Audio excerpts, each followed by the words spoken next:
Waktu umur 12 tahun, kan beliau dari umur 8 tahun sampai menikah kan tinggal sama Abu Talib. Dan Nabi SAW punya akhlak yang baik sekali, mulia sekali. Sampai Abu Talib itu sendiri malu dengan Nabi SAW. Di umur 8 tahun. Anaknya Abu Talib banyak. Kalau istrinya Abu Talib lagi siapin makan, anak-anaknya pada berebut. Nabi SAW duduk di pojok rumah. Enggak sama sekali. Enggak berebut. Nanti kalau selesai makan, ada sisanya beliau makan. Sallallahu alaihi wasallam. Punya akhlak yang mulia dari masih kecil. Sampai Abu Talib bilang sama istrinya, khusus untuk Muhammad sisipkan makanan. Karena dia tidak ikut berebut sama mereka. Gitu kan. Baik, di umur 12 tahun, pernah satu waktu Abu Talib ini mau ke negeri Syam, urusan dagang. Pertama kalinya Nabi SAW, biasanya Nabi ini selalu pemalu, nggak banyak minta dan nuntut ke pamannya. Khusus pada saat itu Nabi SAW bergantung di bajunya Abu Talib, nggak mau lepasin. Pokoknya dia mau ikut. Abu Talib heran, nggak pernah Nabi SAW berperilaku begini. Musyawarah sama istrinya, nggak pernah Muhammad begini nih. Kenapa seperti ini? Pasti ada sesuatu gitu. Maka setelah musyawarah kayaknya dibawa aja deh, dibawalah ke negeri Syam. Pergilah Nabi SAW bersama dengan Abu Talib dan kafilahnya. Pada saat mau tiba di negeri Syam, sebelum tiba di negeri Syam, kafilah ini melewatin sebuah gereja teman-teman sekalian, dan di situ ada satu pendeta bernama Bahira. Dan ini riwayat Bukhari Muslim menceritakan masalah itu ya. Dan sampai sekarang di negeri Syam masih ada puing-puingnya gerejanya Bahira ini. Pada saat itu di zaman Nabi SAW ada gereja ini, dan sampai sekarang masih ada sisa puingnya. Saya pernah lihat cuplikannya sendiri, ada sisa puingnya di negeri Syam, tepatnya di Syria ya. Kemudian teman-teman sekalian, pada saat melewatin kafilah ini melewatin gereja, si Bahira ini kepala pendeta di gereja itu memang lagi nunggu informasi tentang Nabi terakhir nih. Dia ngeliat-liat di jendela gerejanya, setiap kafilah lewat dilihat sama dia, terutama yang dari Jazirah Arab.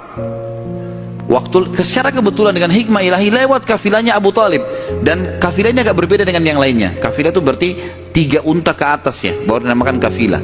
3 ekor unta ke atas baru dinamakan kafilah.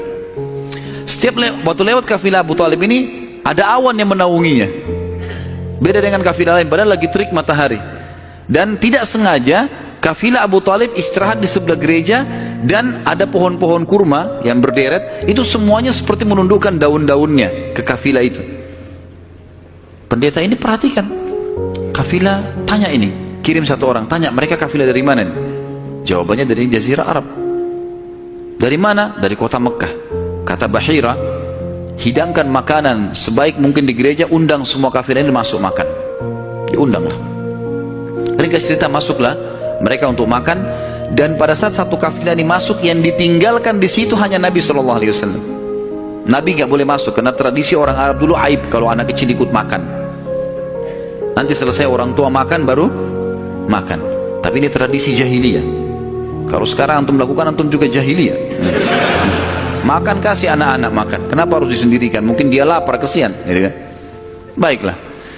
Waktu lagi makan, Bahira ini memperhatikan satu persatu orang-orang Quraisy ini, wajahnya, karena mereka tahu cirinya Nabi terakhir.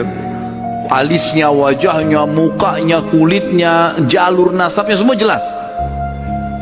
Tidak, semua tidak ada tanda-tanda kenabiannya. Ini mukanya muka biasa semua. Maka si Bahira tanya, apakah masih ada dari kafilah kalian yang tidak ikut makan? Kata mereka, ada satu anak kecil di depan, kami suruh jaga barang kami. Kata Bahira, boleh saya ketemu? Oh silahkan. Mereka lagi asyik makan. Bahira keluar menemui Nabi SAW. Nabi lagi duduk di bawah pohon. Lalu Bahira memanggil dia, mengatakan, hai anak kecil, ikutlah dengan saya. Kafilahnya disuruh jaga oleh beberapa pegawainya Bahira ini. Masuk di satu ruangan di gereja. Kemudian Nabi SAW berdiri lalu kata, jadi orang Mekah begini teman-teman, di Mekah itu ada patung namanya Lat dan Uzza. Lat dan Uzza ini 2 patung yang luar biasa dikultuskan di Mekah. Oh, hebat patung ini menurut mereka. Jadi kalau bersumpah atas nama Lat dan Uzza sudah tidak mungkin berbohong. Kalau bohong kualat nih. Maka pendeta ini tahu Bahira, dia bilang, hai anak kecil, saya akan bertanya kepadamu atas nama Lat dan Uzza. Ini semua anak kecil sampai orang tua di Mekah tahu nama ini, dan mereka ketakutan kalau dengar nama ini. Apa jawaban Nabi SAW waktu itu? Umur 12 tahun, masih kecil. Kalau kita sekarang masih SD gitu kan. Maka beliau mengatakan, jangan engkau sebutkan dua nama berhala itu karena aku membencinya. Aku tidak suka dengan patung itu. Penasaran Bahir.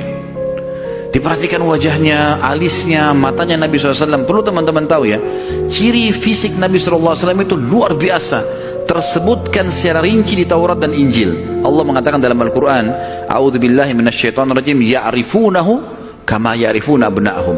Orang-orang ahli kitab, terutama Yahudi dan Nasrani ini, maksudnya orang Yahudi dan Nasrani, betul-betul mengetahui Muhammad SAW sebagaimana mereka mengenal anak-anaknya, karena terinci.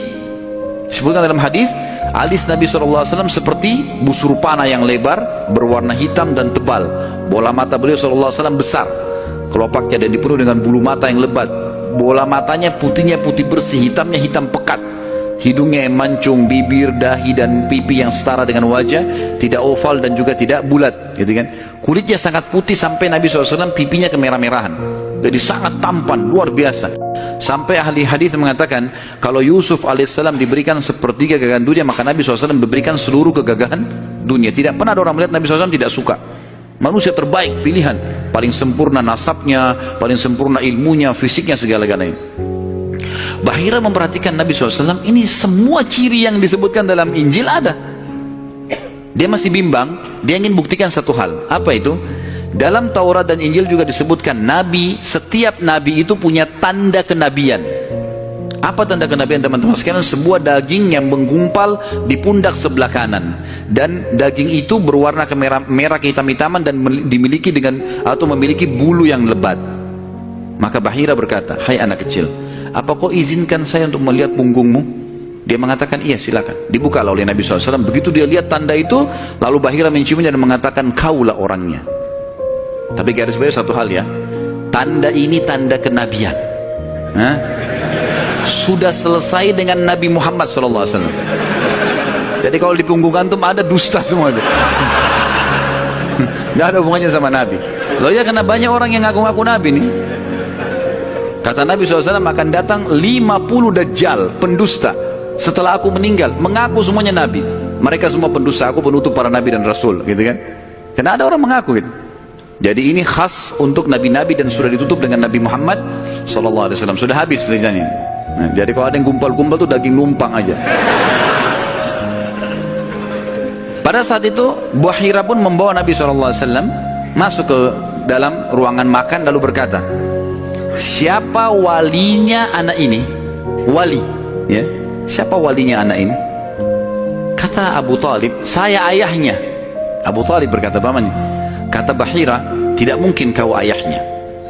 Anak ini mati ayahnya waktu dia masih 6 bulan di perut ibunya. Pendeta di negeri Syam tahu.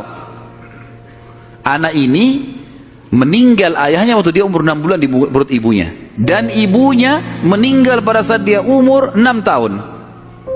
Serta dia dibina dan dididik. Dibina itu maksudnya dikasih, kalau bahasa Arab itu bina itu berarti seperti bangunan itu dibanguni, dididik, dibesarkan dan seterusnya oleh kakeknya sampai umur 8 tahun. Dan kalau kau benar kerabatnya, kau adalah pamannya. Abu Talib kaget, dari mana anda tahu semua itu? Benar semua. Dia bilang, kami temukan dalam kitab kami. Ketahuilah, keponakan kau ini adalah nabi terakhir yang sedang ditunggu oleh orang-orang. Dan kalau orang Yahudi tahu dia dari turunan Arab, maka pasti mereka akan membunuhnya sebagaimana mereka berusaha membunuh Isa alaihissalam. Kalau mereka tidak suka, mereka tolak, gitu kan? Maka jangan bawa ke negeri Syam, bawa pulang ke Mekah segera. Akhirnya dibawa pulanglah Nabi SAW ke Mekah pada saat itu. Waktu dibawa pulang ke Mekah, setelah tiba di Mekah, maka ada kejadian kecil di sini dan kita tutup dengan ini tentunya. Waktu sudah pulang ke Mekah, Abu Talib sudah mulai ketakutan karena dia sudah dengar informasi tentang ponakannya nih. Zaman dulu juga teman-teman sekalian, ada tradisi buruk ini sebenarnya, tradisi buruk juga. Seringkali dukun-dukun dan peramal ini menjual jasa. Mereka datangin negeri-negeri atau kota-kota, tawarin jasa. Datang, tancapin kemah, kemudian mereka jual jasa. Ayo siapa yang mau diramal, bayar. Gitu kan? Seperti itulah. Waktu itu pas Abu Talib tiba di Mekah, pas peramal-peramal lagi masuk di Mekah, maka orang-orang Mekah bawa anaknya suruh ramal, lihat mukanya, lihat tangannya, lihat segala macam. Pada saat itu teman-teman sekalian, Abu Talib ingin mengetes. Dia bawa Nabi SAW, dicari sama dia, mana pimpinannya dukun nih, peramal-peramal nih. Ditemukan lalu dibawalah Nabi SAW waktu masih kecil, umur 12 tahun tadi, dibawa. Terus pimpinan peramal itu dalam kisah, dalam buku-buku sejarah disebutkan, memandang Nabi SAW dengan pandangan yang sangat tajam. Dan dia tidak bicara apa-apa. Dia mengatakan, tahan anak ini. Lalu dia masuk ke kemahnya. Kemungkinan dia bicara sama dukun, sama setan-setannya nih. Makan dukun. Ini, saya nggak bisa tebak anak ini nih. Abu Talib lihat pimpinan ini, biasanya dia kalau anak-anak Mekah datang, oh ini nasibnya begini, sudah bawa, bayar. Seperti itulah. Ini enggak. Lama dalam kemah. Abu Talib ketakutan, dibawa Nabi SAW. Dan Abu Talib titip pesan, kalau dia tanya, jangan sebutin di mana anak ini. Dibawalah Nabi SAW pulang ke rumah, Abu Talib kembali ke situ. Lama, baru dukun itu keluar, peramal itu keluar dari kemahnya. Lalu dia teriak, mana anak tadi itu di sini? Nggak ada yang nyaut, karena Abu Talib sudah titip pesan. Abu Talib waktu itu termasuk anaknya Abdul Muttalib, Raja Mekah. Tapi Abu Talib tidak dinobatkan jadi raja pada saat itu kan. Maka mereka diam. Yang kedua kali, mana anak itu di sini? Sampai 3 kali. Kesimpulan terakhir, kata peramal itu, kita tentu tidak percaya peramal, tapi dia mengatakan, ya, kalau anak itu memiliki kedudukan yang sangat tinggi dan dia akan memimpin dunia, begitu loh bahasanya.